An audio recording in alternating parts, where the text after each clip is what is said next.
Yes, people, what's going on? Welcome to the road trip for Manchester United's trip to Brentford, to West London, to the G-Tech Stadium, man. Now is the time to win back-to-back games. That's all we've been hearing about.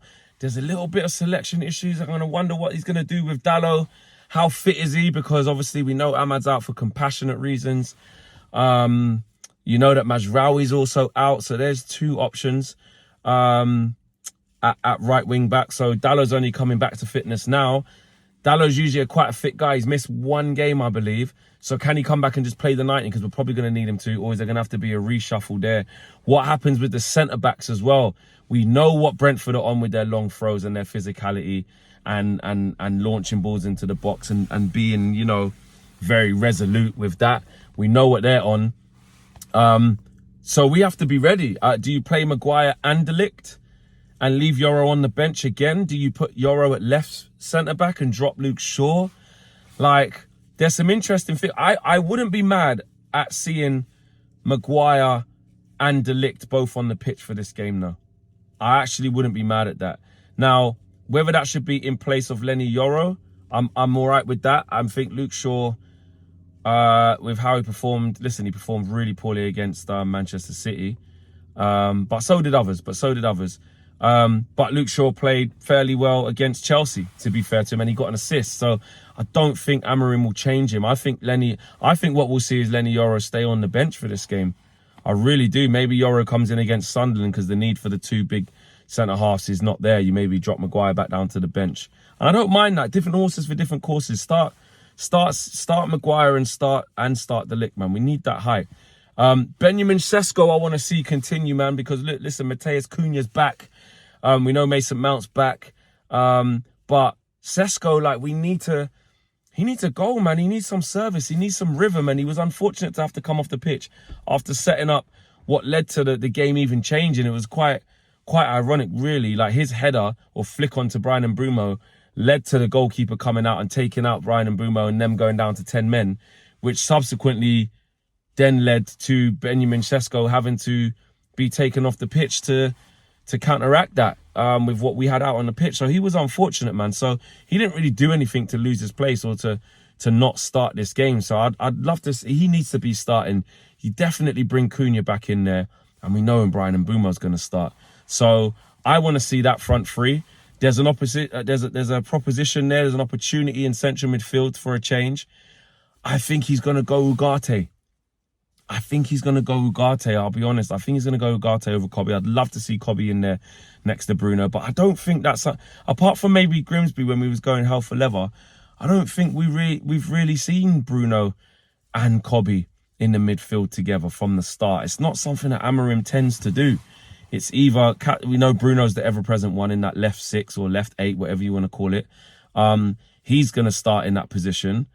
And it's always Ugarte or Casemiro. I don't think. And then if we actually saw Bruno come off the pitch for the first time in ages against Chelsea for Kobe, I think against City, I think Bruno might have gone one forward when he made the change to bring Kobe on.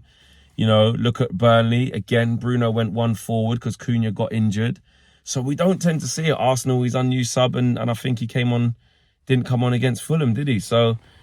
Look, it's not something we see, so I'm not holding my breath on that one, but I'd love to see it.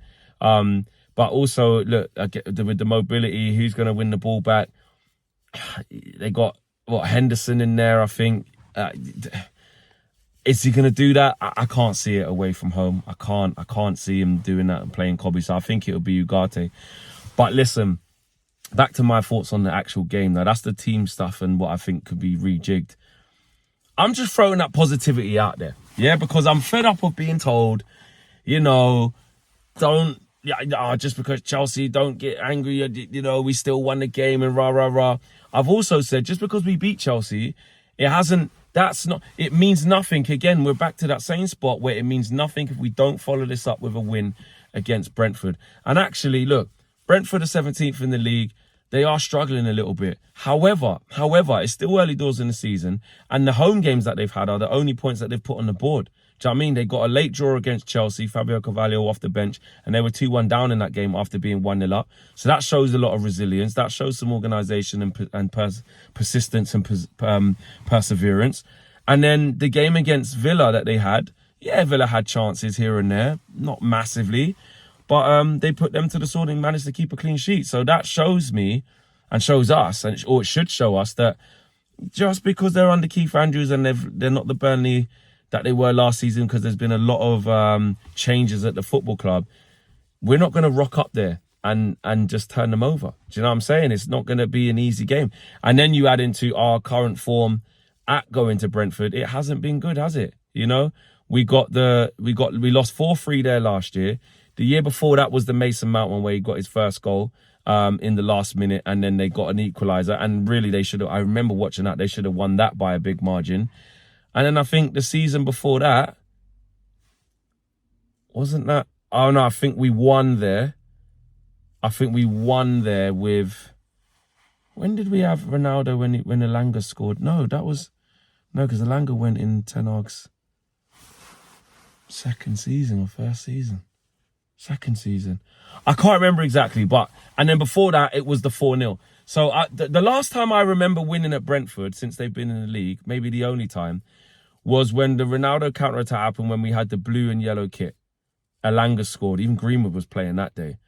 Then I think the one after that, I'm sure, was when we lost like 4-0 in the Boykev kit, in the lime green thing. When we debuted our third kit that time, which we're going to be doing today as well, wearing all black. So, yeah, man, like, it's not an easy place for us to go to historically since they've been in this division. We don't travel there well. But win this game, you know, that's 2 on the bounce. First time we've done that under Ruben. Then you go into Sunderland. Can you beat a newly promoted side? That'll be 3 on the bounce.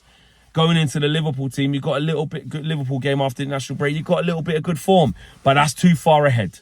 That's too far ahead.